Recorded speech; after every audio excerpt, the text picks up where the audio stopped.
নমস্কার বন্ধুরা, আজকে আরও একটা নতুন রেসিপির সঙ্গে আপনাদের সবাইকে অনেক স্বাগত। আজকে আমি বানিয়েছি পুরীর খাজা রেসিপি। তো এই জগন্নাথ দেবের রথযাত্রায় কিন্তু আপনারা এরকম খাজা বাড়িতে বানিয়ে নিতে পারবেন। আর এই খাজাটি একদমই মুচমুচে থাকবে, খেতেও ভীষণ ভালো হয়।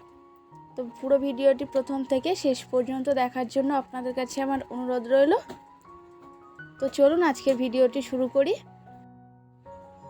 খাজা বানানোর জন্য এখানে নিয়েছি ময়দা। তো ময়দাটা প্রায় 250 থেকে 300 গ্রাম পর্যন্ত নিয়েছি। দিয়ে দিলাম বেকিং পাউডার 1 টিস্পুন, আর বেকিং সোডা দিয়েছি 1/4 টিস্পুন। তারপরে মেল্টেড ঘি। তো ঘিটাকে আমি গরম করে গলিয়ে নিয়েছি। নেওয়ার পরেই কিন্তু দিয়ে দিচ্ছি বেশি পরিমাণে ঘিটা এখানে দিতে হবে। দিয়ে শুকনো ময়দাটার সঙ্গে ভালোভাবে মিশিয়ে নিতে হবে। খুব ভালোভাবেই কিন্তু শুকনো ময়দা ও ঘিটাকে ভালোভাবেই মিশিয়ে নেব। নেওয়ার পরে মুঠি বেঁধে দেখতে হবে যে মুঠি বাঁধছে কিনা। তো এখানে মাখানো হয়ে গেছে। তো এবারে একটু একটু জল দিয়ে ময়দাটা একটা ডো বানিয়ে নেব। তো একটা ডো বানিয়ে নিয়েছি। এবার 10 থেকে 15 মিনিটের জন্য আমি একটু ঢাকা দিয়ে রাখবো। উপর থেকে অল্প পরিমাণে একটু সাদা তেলও দিয়ে দিয়েছি। তো ততক্ষণে আমি চিনির সিরাপটা বানিয়ে নিচ্ছি। এখানে নিয়েছি বড় দানার চিনি। তো বড় দানার চিনিটা আমি 2 কাপ পরিমাণ নিয়েছি, আর দিয়েছি 1.5 কাপ পরিমাণ জল। তো দিয়ে খুব গাঢ় করেই কিন্তু আজকে চিনির সিরাটা বানিয়ে নিতে হবে।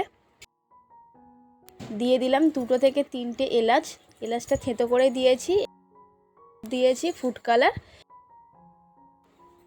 এখানে ময়দাটা 10 মিনিট হয়ে গেছে। ময়দাটা কিন্তু ভালোভাবে মাখিয়ে নিতে হবে। তো আমি কিচেন স্ল্যাপের উপরে একটু মাখিয়ে নিচ্ছি। তো মাখানো হয়ে গেছে। এবারে কি করতে হবে, ছোট ছোট করে লেচি কেটে নেব রুটির মতো করে। তো রুটির মতো করে লেচিগুলো কেটে নিয়েছি। তো একটু গোল করেও নিচ্ছি। এবার উপর থেকে একটু শুকনো ময়দা ছড়িয়ে বেলে নিতে হবে। বেশ পাতলা করেই কিন্তু আমি বেলবো। এই খাজা বানানো কিন্তু একদমই সোজা। তো রুটি বানানো হয়ে গেছে। সব রুটি কটাই কিন্তু আমি একই সাইজের করে বেলে নিয়েছি। নেওয়ার পরে উপর থেকে একটু ঘি আমি ব্রাশ করে দিচ্ছি। দেওয়ার পরে ময়দাও ছড়িয়ে দিলাম সামান্য পরিমাণে।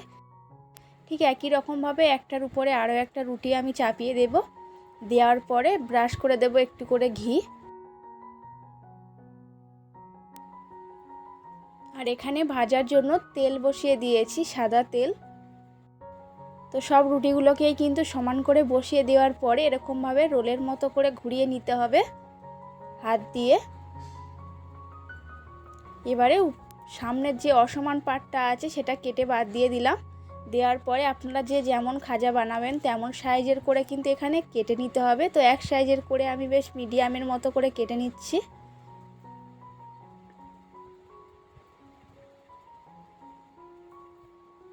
তো সব কটাকেই কেটে নিয়েছি। এবার যে মুখটা থাকে সেটা কিন্তু একটু জল দিয়ে বন্ধ করে দিতে হবে। দিয়ে এরকম লম্বি 1 থেকে 2 বার টান মারলেই কিন্তু রেডি হয়ে যাবে। বেশি চেপে বেলার দরকার নেই, সামান্য একটু চেপে বেললেই হবে।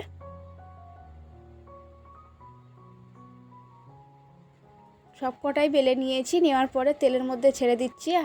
মিডিয়াম টু লো ফ্লেমে ভাজবো, বেশি হাইটে দেব না, তাহলে কিন্তু খুব তাড়াতাড়ি কালারটা চলে আসবে, কিন্তু ভিতরটা পর্যন্ত তেল পৌঁছাবে না বা মুচমুচে হবে না। তো আমি বেশ লাল লাল করে ভেজে নিয়েছি। নেওয়ার পরে তেল ঝরিয়ে তুলে নিচ্ছি। তো তেল ঝরিয়ে তুলে নেওয়ার পরে কিন্তু সঙ্গে সঙ্গে চিনির রসের মধ্যে দিতে যাবেন না। 1 মিনিট মতো একটু ঠান্ডা করে নেবেন, তাহলে মুচমুচেটা ভালো হবে। আর এখানে চিনির সিরাপটাও কিন্তু একদম রেডি হয়ে গিয়েছে। একটু চিপচিপে টাইপের হবে চিনির রসটা। তো চিনির রসের মধ্যে দিয়ে দিচ্ছি। দিয়ে একটু উল্টে পাল্টে আমি তুলে নেব। তো আপনারা দেখে কিন্তু বুঝতে পারছেন একদম খাস্তা হয়েছে খাজাটা। আপনারা যারা একদমই নতুন তারাও কিন্তু এরকম প্রসেসে করলে একদম পারফেক্টভাবে খাজা বাড়িতে বানিয়ে নিতে পারবেন এই রথযাত্রায়। তো আমি একটা একটা করে সব কিন্তু উল্টে পাল্টে চিনি শিরার মধ্যে দিয়ে তুলে নিচ্ছি। তো সব কটাই আমি একই রকমভাবে ভেজে তুলে নিয়েছি। তারপর চিনি সিরাপের মধ্যে দিয়ে দিয়েছি। উপর থেকে একটু পিস্তা কুচি ছড়িয়ে দিচ্ছি দেখতে ভালো হওয়ার জন্য। তো আপনারা এই রথযাত্রায় কিন্তু এরকম পারফেক্টভাবে খাজা বাড়িতে বানিয়ে নিতে পারবেন। বাচ্চা বড় সবাই কিন্তু খেতে বেশ পছন্দ করে। আর আজকে খাজার রেসিপিটি আমার এই পর্যন্ত। আশা করছি আপনাদের ভালো লেগেছে। আর যদি ভালো লেগে থাকে অবশ্যই করে একটি লাইক করে দেবেন এবং চ্যানেলে আপনারা এখনও নতুন বন্ধু হয়ে থাকলে চ্যানেলটি প্লিজ সাবস্ক্রাইব করে নেবেন এবং পাশে থাকা অল নোটিফিকেশনটি অন করে দিতে ভুলবেন না। দেখা হচ্ছে আগামীকাল নতুন আরও একটা ভিডিওর সঙ্গে।